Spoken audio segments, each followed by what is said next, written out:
Bueno, pues buenas tardes muchachos nuevamente. Entonces retomamos el tema que no se pudo la vez pasada debido al problema de compatibilidad del archivo. Lo manejé por lo tanto en esta dinámica de video para evitar este problema de compatibilidad, ¿sale? Eh, ¿Qué tema quedó? Los imaginarios sociales, ¿no? Es un tema muy interesante en ciencias sociales, en psicología social también, evidentemente. Eh, y bueno, ¿qué es lo que trata, no? Realmente. Vamos a trabajar con lo que con este audio. No sé si haya funcionado el anterior. La verdad, antes de empezar, si quisiera decir eso, queda descartado. Si funcionó el audio anterior para algunos, los que no, pues aquí está nuevamente. ¿Sabes? El imaginario social propiamente es un concepto, como decía, manejado dentro de la psicología social y las ciencias sociales, que que remite propiamente, ¿no? A un actuar del ser humano en sociedad, ¿no? Si se ha revisado el ser humano, pues a grandes rasgos, pues es un ser social, ¿no? Por lo tanto, este concepto nos remite a ese punto precisamente, a que el ser humano es un sujeto social que se relaciona con la gente, que interactúa con otro semejante. El imaginario social propiamente eh, propiamente nos hace llegar en el punto de pensar cómo entonces un grupo de personas, ¿no? Una sociedad, ¿no? Que es prácticamente, si no es que es casi lo mismo, entienden las situaciones que les envuelven. ¿Cómo es que, lo pongo en este ejemplo, cómo es, por ejemplo, imaginemos Imaginemos un suceso social, una marcha, por ejemplo, una marcha contra la violencia. ¿Cómo es entonces que ese grupo a favor de la paz, ¿no? Porque para eso es la manifestación contra la violencia, está entendiendo ese mundo a partir de esa manifestación, ¿sí me explico? Podríamos decir, bueno, ¿qué lleva a la gente de algún modo? ¿Qué hace que la gente haga esas cosas? ¿Qué hace que la gente entienda su entorno de ciertas formas, ¿no? Que comprenda ciertas situaciones y que genere pues ciertas conclusiones también, ¿no? O sea, eso es lo importante. Es un problema de comprensión, si se dan cuenta. Lo que vamos a hablar el día de hoy es eso. ¿Cómo comprende un grupo de personas su entorno, su mundo? La herramienta que nos valemos para hablar de esto es el concepto del imaginario social. ¿Por qué entonces, qué tendría que ver con la comprensión del mundo? ¿No? Porque propiamente el imaginario social se sirve de eso.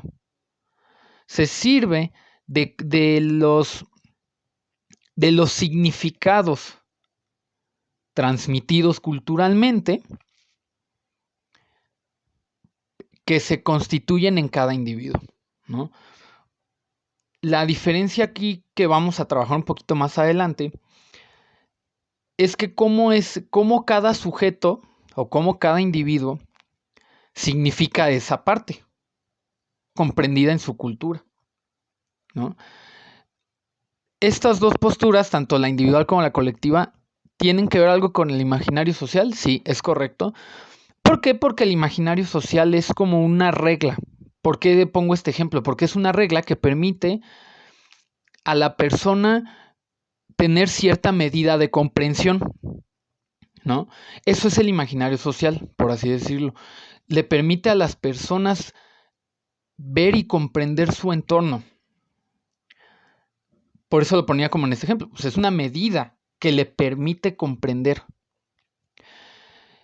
Y una vez que, ¿qué pasa? Pues cuando comprende, ¿no? Una persona comprende y evidentemente, aparte de que comprende, cuando ya ha entendido todo eso, entonces actúa, ¿no? Un ejemplo, Si una persona ha comprendido, ¿no?, que, por ejemplo, el, el Día de Muertos, ¿no?, es un día de, por ejemplo, de oración, porque así lo ha aprendido, su comportamiento va a ser completamente diferente ese día de lo que a lo mejor, pues uno pensaría, ¿no? Uno pensaría, evidentemente, uno que a lo mejor como es cotidianamente. ¿Sí me explicó? O sea, esa parte es la importante, porque, porque precisamente ahí está en eso, ¿no?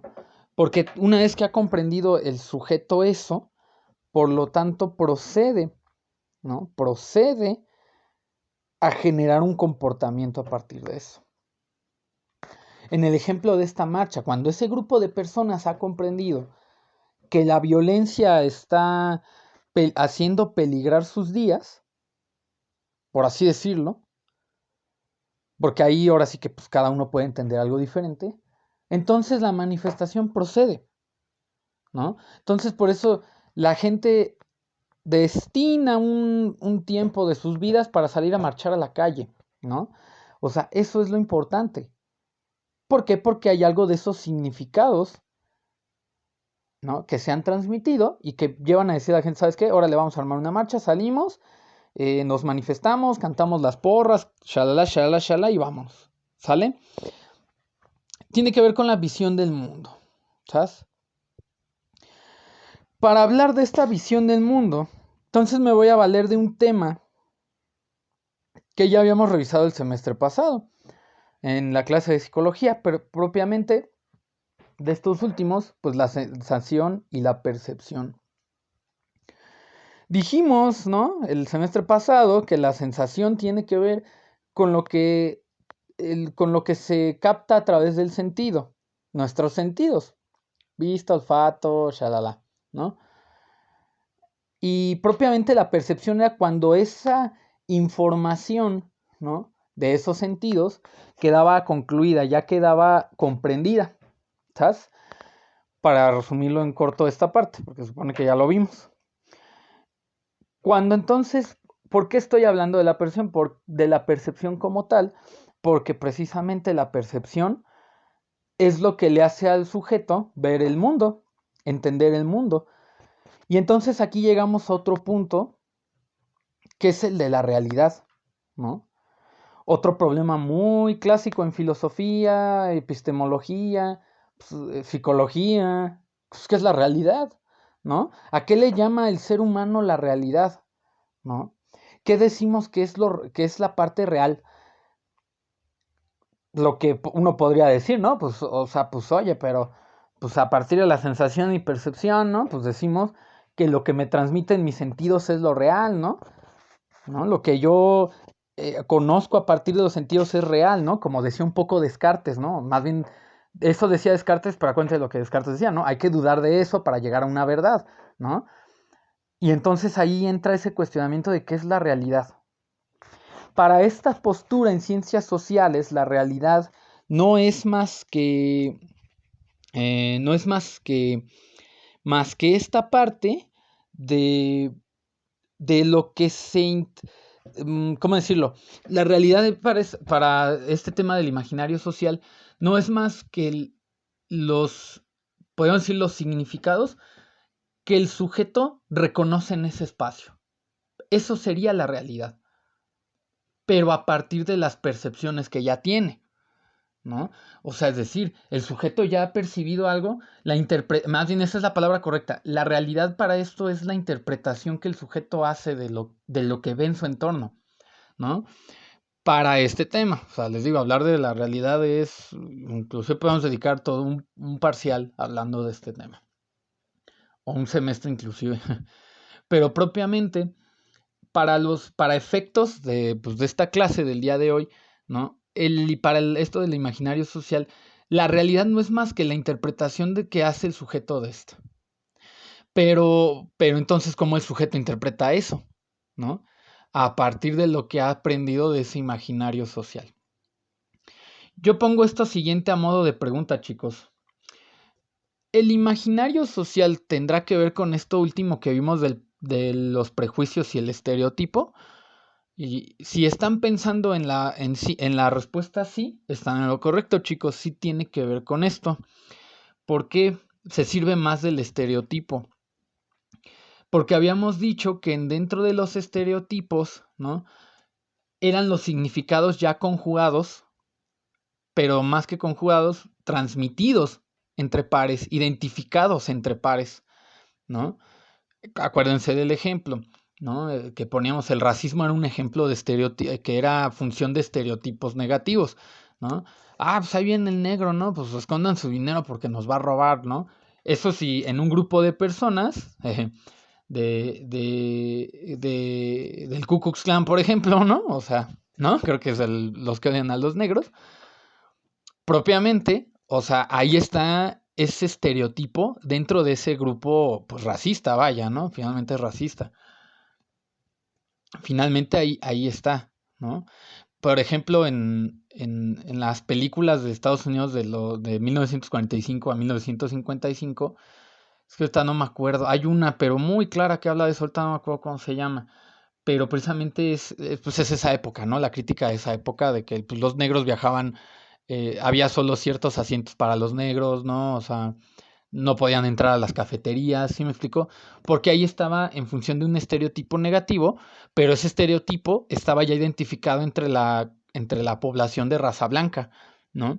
Y por eso su comportamiento hacia esa población pues era racista, ¿no? O sea, ¿no? O sea, si un negro entraba a la cafetería, ¿no? En esas épocas, pues, o sea, no faltaba la mirada grosera, ¿no? El maltrato, ¿no? Las provocaciones, ¿no? Hay varias películas así, de hecho, ¿no? Pero eso está en función de ese significado ya transmitido e identificado entre pares, que se pone en práctica en el comportamiento de ese grupo, ¿no? Eso es lo importante.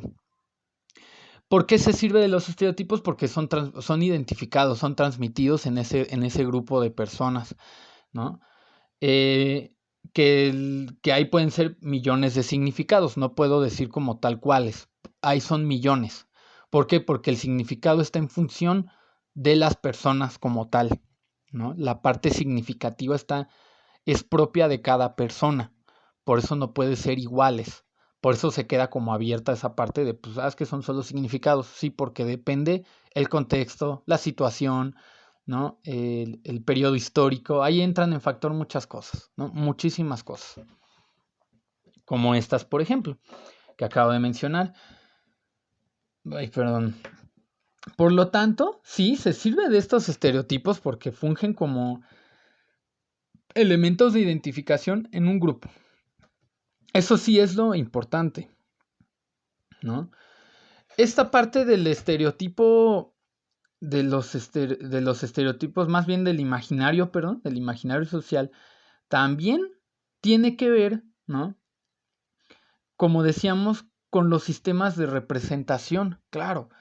Por eso traigo a colación el tema de la sensación y la percepción, porque la percepción, si se dan cuenta, digamos que un conjunto de percepciones, es decir, un conjunto de representaciones, forman un sistema de ese tipo de representaciones y significados. Entonces, por lo tanto, ¿no? Vemos que precisamente por eso se sirve el imaginario social de esto también, de los sistemas que significan, ¿no? En ese grupo social, en un grupo social, en una comunidad. Un ejemplo también más claro de esto, ¿no? Es, por ejemplo, en las celebraciones de Semana Santa, ¿no? Que vienen próximas, ¿no? Ahí podemos ver diferentes manifestaciones que están en función de esos sistemas representativos, ¿no? O sea, cómo los sujetos significan la realidad a partir de estos eventos como el Vía Crucis, ¿no? La marcha, la procesión del silencio, perdón, el Domingo de Resurrección, porque hasta las misas son iguales, ¿no? O sea, la misa, la ceremonia religiosa, pues tiene un significado en esos días, o sea, son días significativos para ciertos grupos de gente, ¿no? Y ahí caben millones de expresiones, puede ser, no, pues es que este fulanito, el de la tortillería, participa en el Via Crucis porque así se arrepiente de los pecados que hace en el año, por ejemplo. Pero claro, o sea, eso tiene sentido. Un sistema de representación percibido así, pues, por ende lo lleva a comportarse de cierta manera en esos días, ¿no? A partir de la representación de la pasión de Cristo, por ejemplo. O sea, ven cómo opera todo esto, ¿no?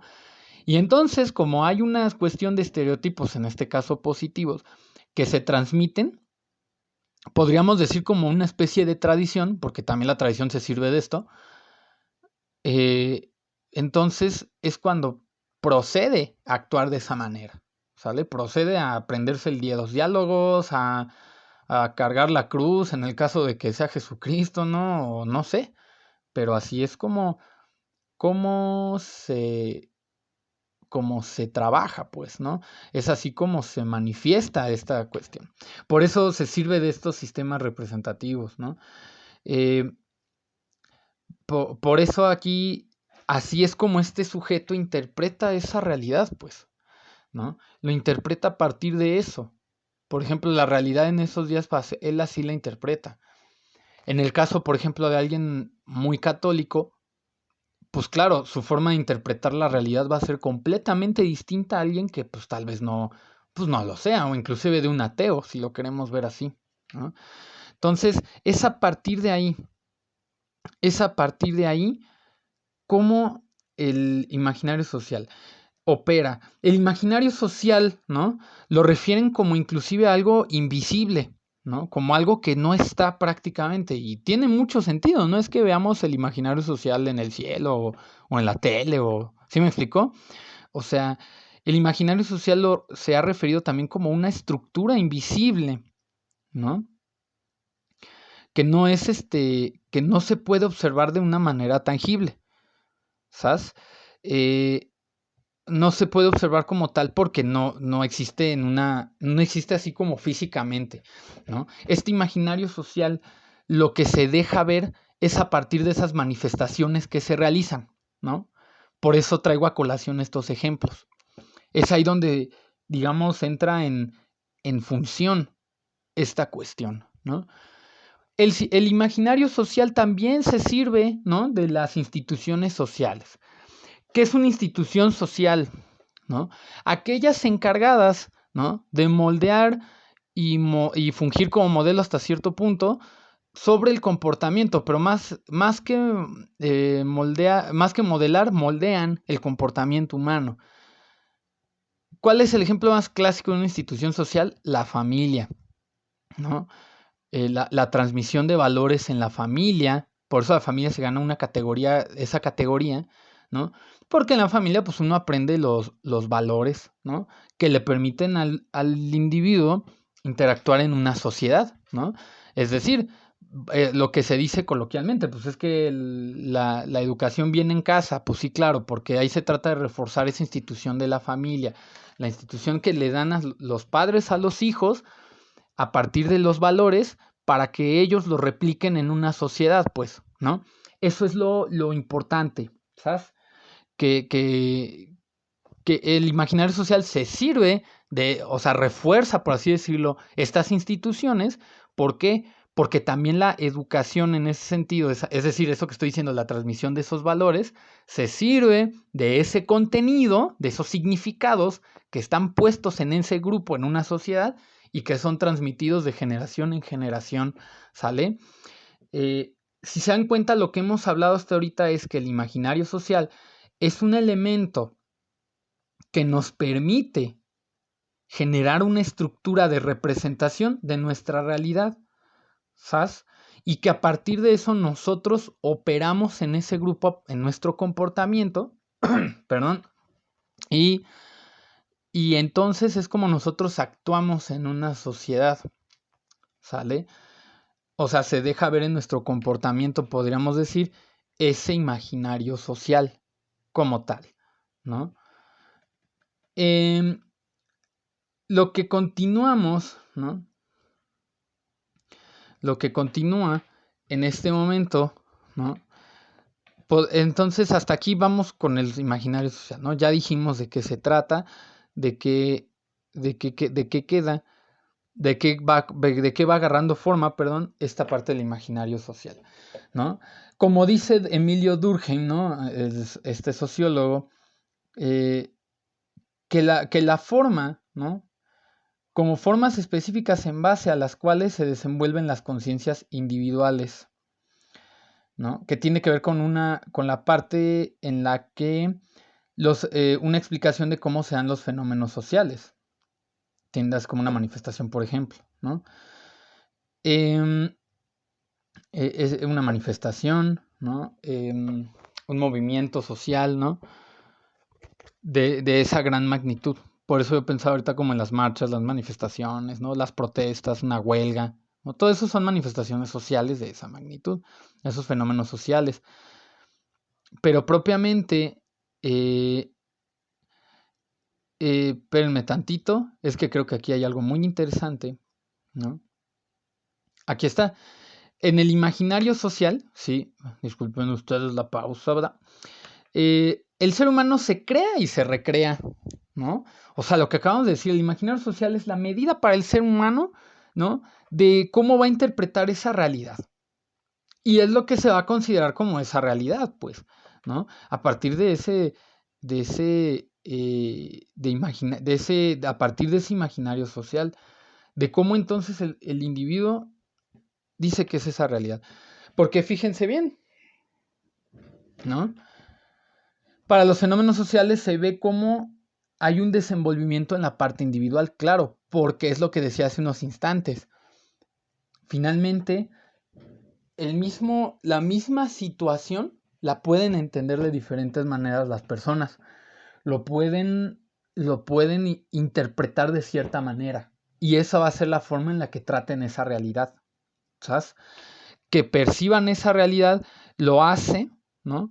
Como a partir de los significados ya concretados. O sea, otro ejemplo puede ser muy simplón, ¿no?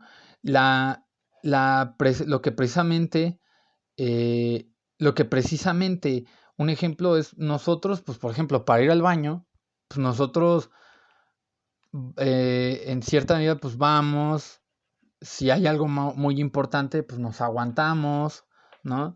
Termina eso importante, salimos al baño, ¿no? Tenemos que dirigirnos hacia un espacio destinado para hacer del baño. Vean los perritos, les dan ganas de hacer el baño y donde caiga, ¿no? O sea, es esa parte, ¿no? Es esa parte que ahí nosotros le damos esa lectura a esa realidad.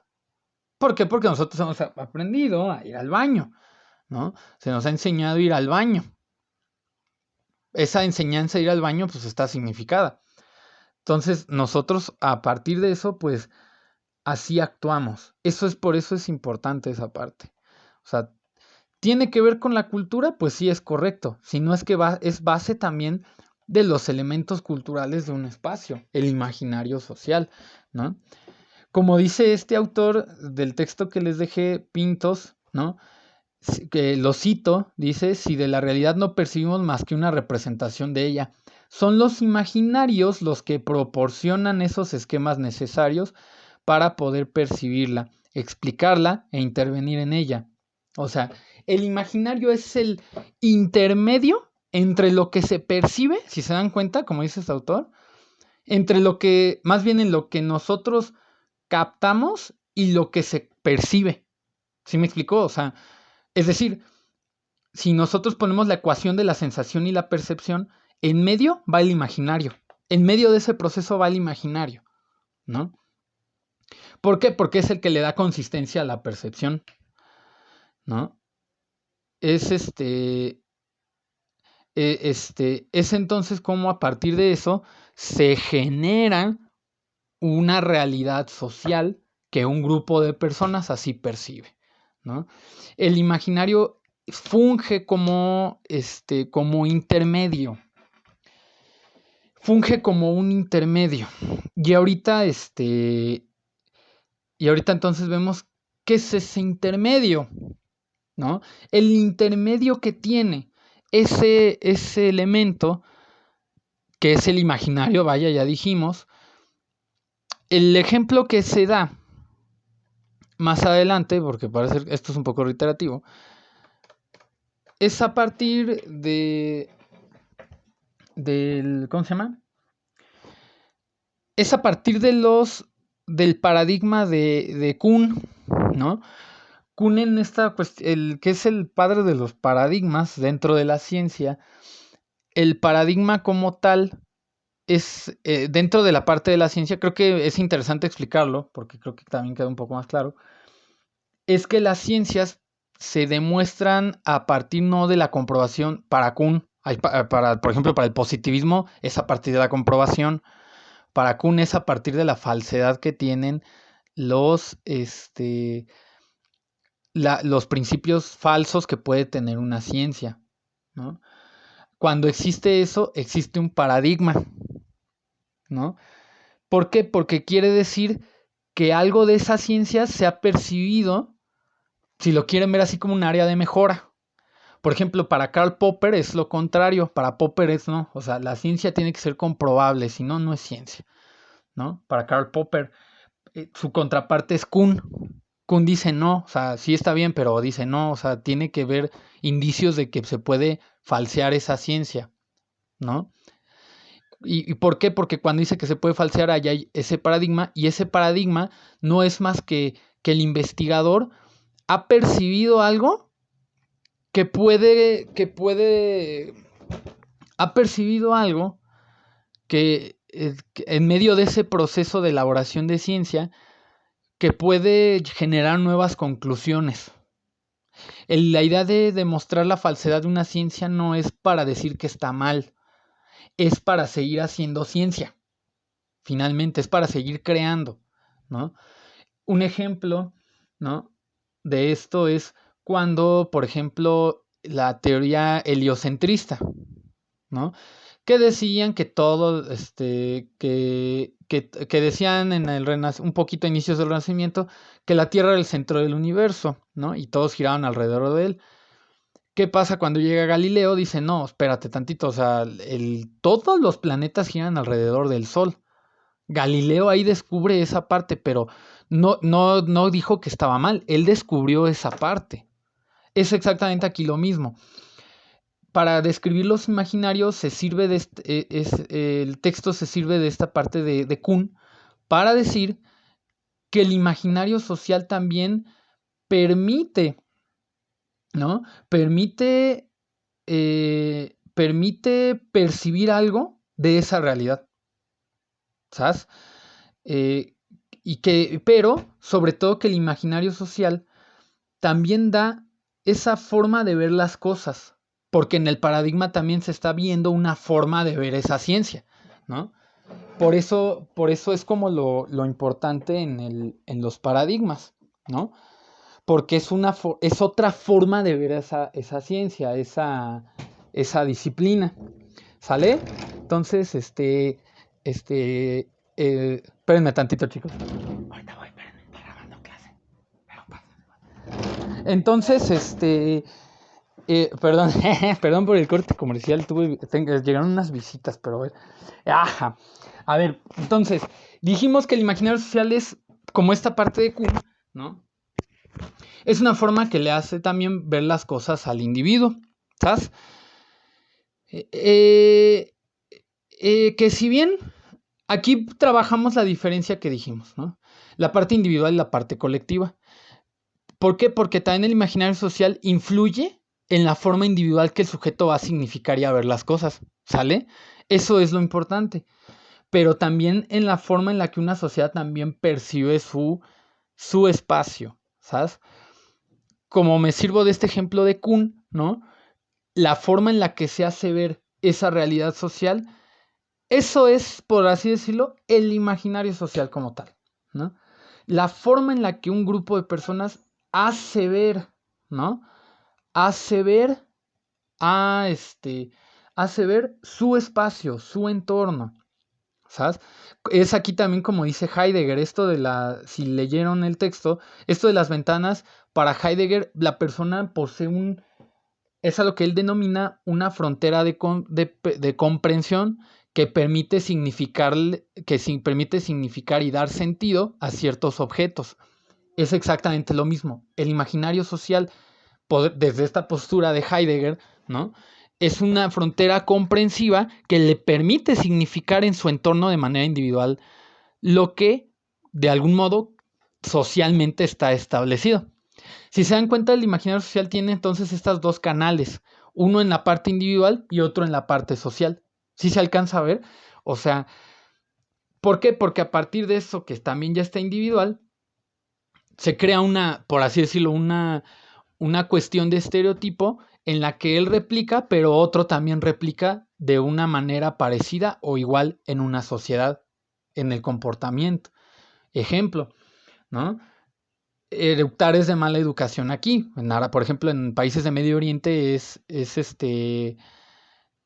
en países de Medio Oriente, ¿no?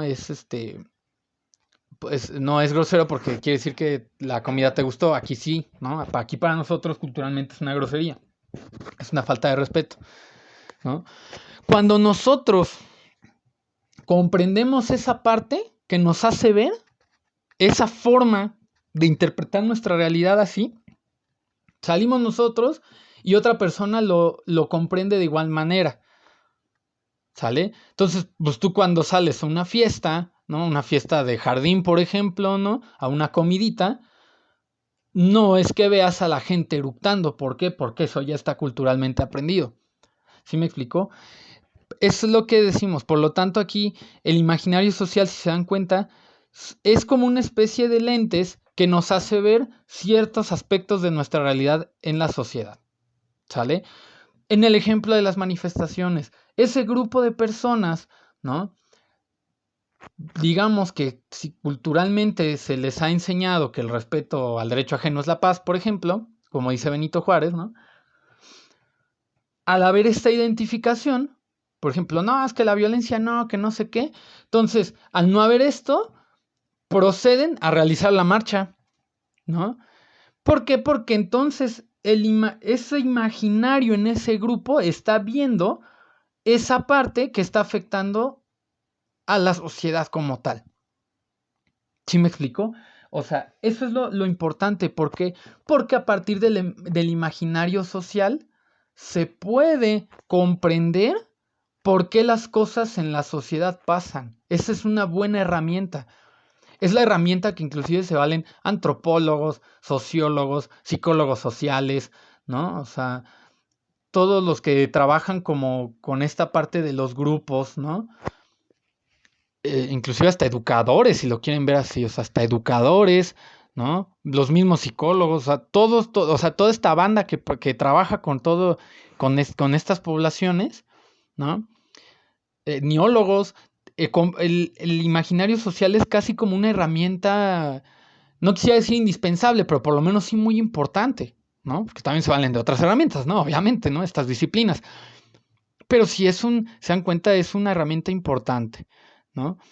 Valdría decir, bueno, con tanto caos, ¿no? Con tanto problemática, valdría preguntarse, bueno, ¿qué ocurre entonces en los imaginarios sociales, ¿no?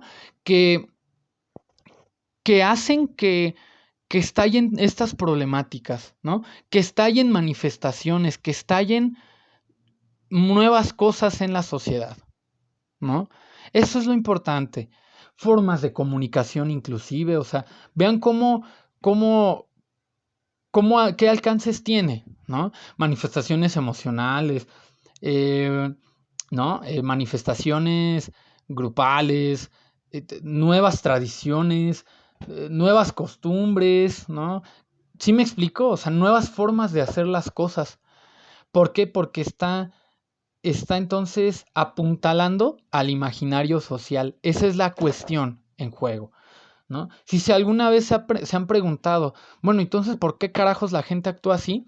Pregúntense por acá, ¿qué ocurre en el imaginario social que hace que la gente empiece a actuar así?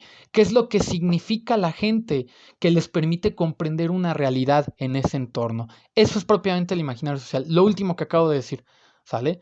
Que bueno, es el resumen de toda la clase, por así decirlo, ¿no? Pero eso es propiamente el imaginario social. ¿Sale? Vean todos los movimientos actuales inclusive. Valdría ahí la pregunta inclusive si queremos hacer algo así como a ciencia de a ojo de a buen cubero, ¿no? Es preguntar, bueno, ¿qué ocurre en el imaginario o en los imaginarios de esa sociedad? ¿No? ¿Qué es lo que ocurre que le lleva a la gente a hacer eso? ¿No? Que de algún modo esa tradición, esa acción, apuntala a algo que comprende, que interpreta, que comprende de esa realidad que está viviendo ese sujeto o ese grupo de personas. Eso es lo importante, nos permite comprender al grupo como tal. Como también decía Durkheim, ¿no? Para entender a un grupo debes de entenderlo como una unidad que siente, que piensa, que genera ideas, ¿no? Eso es lo que dice Durkheim a grandes rasgos, por eso se gana un lugar en la sociología, en la antropología, en la psicología social, por ese aporte, es el aporte principal de Emilio Durkheim, ¿no? Justamente a partir de eso, a partir de ese elemento, entonces es como cuando podemos nosotros entender qué es lo que ocurre entonces con todo eso, ¿no? ¿Qué es lo que ocurre? ¿Por qué ponemos altares de Día de Muertos? ¿Por qué ponemos árbol de Navidad? ¿Por qué hay Viernes Santo? ¿Por qué hay Sábado de Gloria? ¿Por qué hay Domingo Santo? ¿No? Domingo de Resurrección, Jueves Santo. ¿Por qué hay Domingo de Ramos? ¿No? ¿Qué otra cosa? ¿Por qué el 2 de febrero damos los tamales? ¿No? ¿Por qué el Día de Reyes? Santa Claus. ¿Sí? Vean todo eso, como todo eso podríamos decir, son elementos o influjos de un imaginario social constituido en ciertas fechas y épocas del año. ¿Por qué celebramos la independencia? ¿Por qué nos dan puente el día de la Revolución, el día que nació Benito Juárez? Vean cómo, y de ahí podemos sacar muchísimas cosas, chavos, muchísimas, y un chorro, ¿no? Y piensen si quieren por ejemplo, vámonos a algo más grande, ¿no? La marcha del 68, el halconazo en el 71, eh, la Revolución Mexicana, la Guerra Cristera. Uy, esa de la Guerra Cristera podemos hacer hasta una tesis de eso, yo creo, con esto. Fácil, ¿eh? La Guerra Cristera, eh, la Guerra de Reforma, no sé, pueden ahí piensen en muchas cosas apelando a cómo entonces los imaginarios sociales trabajan a partir de todo esto, cómo opera el imaginario social en diferentes épocas de la historia. Inclusive lo podemos ver y trasladar ahí. ¿Sale, chicos? Entonces, este es el tema del día de hoy. Hago corte para nada más explicar rápido el examen, si no ahorita en Classroom pongo los detalles. El examen va a ser a modo de ensayo, entonces, de los dos temas que vimos, de lo de prejuicios y estereotipos e imaginario social, porque es prácticamente lo que vimos en el parcial, dado dado a los puentes, a todo, pues a que, no, o sea, dado las interrupciones que hemos tenido, porque pues tenemos nada más una hora de clase, y como para mala suerte, pues nada más todas las interrupciones de clases pues han caído en nuestra clase. Entonces, nada más de esos dos temas, por favor, prejuicios y estereotipos y y esto último, ¿sale? Lo de imaginario social. Eso es nada más es lo que quiero, me hagan un ensayo con todo eso.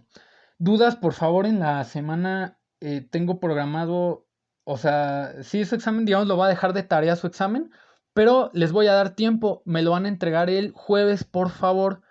Ahora sí, sin excusas, porque yo tengo que entregar calificaciones más tardar el viernes, ¿sale? Entonces, no quiero excusas, no quiero de que, profe, se me olvidó, no lo entregué, porque ya para el jueves el que no entregó examen se va reprobado. O sea, yo ya no recibo nada fuera de tiempo porque prácticamente con esto de la cuarentena estamos un poco sobre el tiempo ya todos, ¿sale? Entonces, porfa, nada más su comprensión por esa parte. Les estoy dando muy buen tiempo, entonces, para que puedan hacer un examen ensayo de calidad. Si no hay más, muchachos, las dudas, por favor, en las cajas de comentarios del Classroom. De todos modos, cualquier duda que haya, la resolvemos, no hay problema. Si no, nada más, ha sido todo por el día de hoy. Les agradezco y hasta la próxima.